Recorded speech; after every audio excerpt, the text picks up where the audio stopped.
erectile dysfunction. Benefits begin about 60 minutes after dosing and persist up to 4 hours.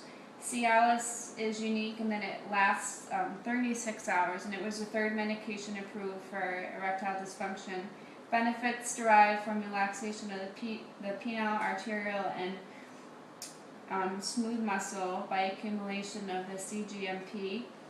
Therapeutic levels of the drug are reached by 2 hours after dosing and persist up to 36 hours.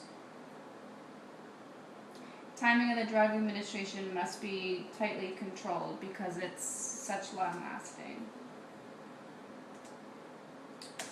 More on Levitra. The pharmacokinetics.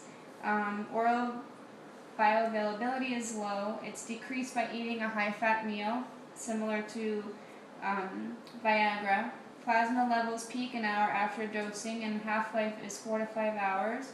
Adverse effects include headache, flushing, dyspepsia, can lower blood pressure, cause visual changes, cause sudden hearing loss, similar to the effects of Viagra. Some drug interactions are contraindicated for use with beta blockers and nitrates. Plasma levels can be increased by inhibitors of CYP3A4. Caution should be used in patients that prolong the QT interval. Preparation, dosage, and administration. It comes in 2.5, 5, 10, and 20 milligram tabs. The usual dose is 10 milligrams, and it's taken 60 minutes before intercourse, the max dose being 20 milligrams. So more on Cialis. Pharmacokinetics. Administration is oral, and absorption is not affected by food. Plasma levels peak about 0.5 to 6 hours after dosing and then slowly decline, and the drug's half-life is 17.5 hours. Adverse effects include headache, dyspepsia, back pain, malaise, limb pain, flushing, and nasal congestion. Similar to other PDE5 inhibitors, this medication can lower blood pressure, and because of the long duration, any adverse effects that occur may persist for hours. Preparation, dosage, and administration. It's available in 2.5, 5, 10, and 20 milligram tabs. Dosing can be done with or without food. It can be taken PRN and daily.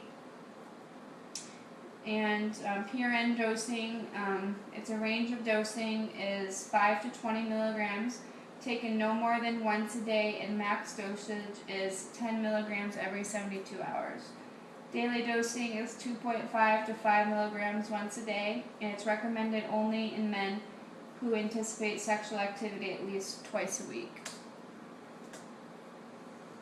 Some other drugs used for erectile dysfunction.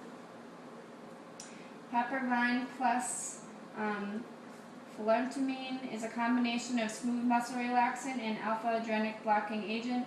Can contract impotence when injected directly into the corpus cavernosum, and erection develops within 10 minutes and lasts from 2 to 4 hours.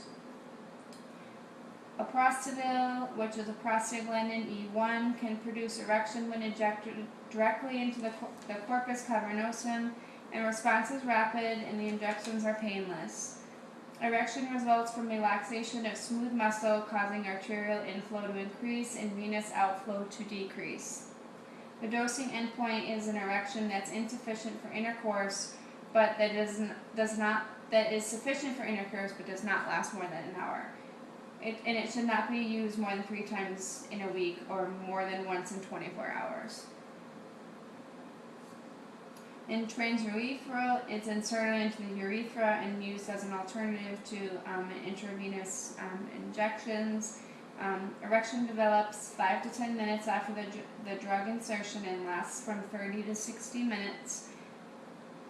And patients should not use this more than twice in 24 hours. Benign prostatic hyperplasia. It's a common condition that develops in more than 50% of men by the age of 85. According to Leon 2010, this disorder accounts for 1.7 million physician visits each year and leads to 300,000 prostatectomies. The total annual cost exceeds $2 billion. BPH is a non-malignant prostatic enlargement caused by excessive growth of epithelial cells and smooth muscle cells. Overgrowth of epithelial cells causes mechanical obstruction of the urethra, whereas an overgrowth of smooth muscle causes dynamic obstruction of the urethra. Signs and symptoms include urinary hesitancy, increased frequency of urination, dysuria, nocturia, straining to void, post-void dribbling, decreased force of urinary stream, and a sensation of incomplete bladder emptying. Drug therapy for BPH. 5-alpha reductase inhibitors are the most appropriate for men with very large prostates or mechanical obstruction. And then there's the alpha-adrenin antagonists. They're preferred for men with smaller prostates or dynamic obstruction.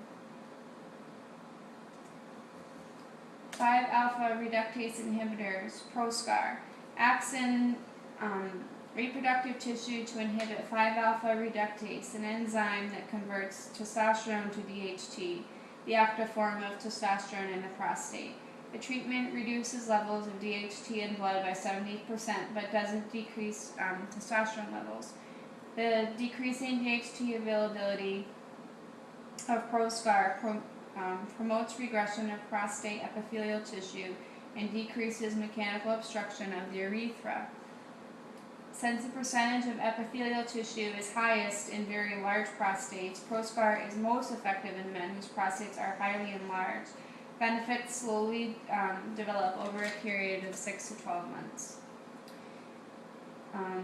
Prostate cancer and Proscar. Long-term dosing can reduce the risk of prostate cancer. Decrease serum levels of PSA.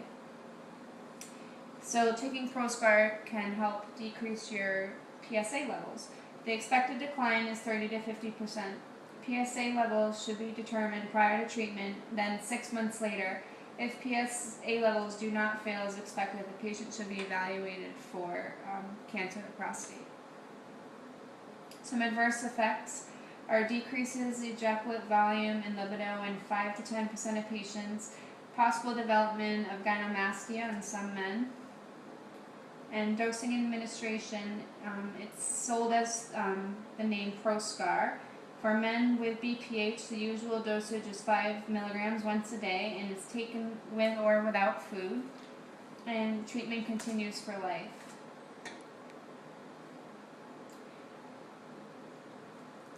So more on alpha reductase inhibitors. Advart.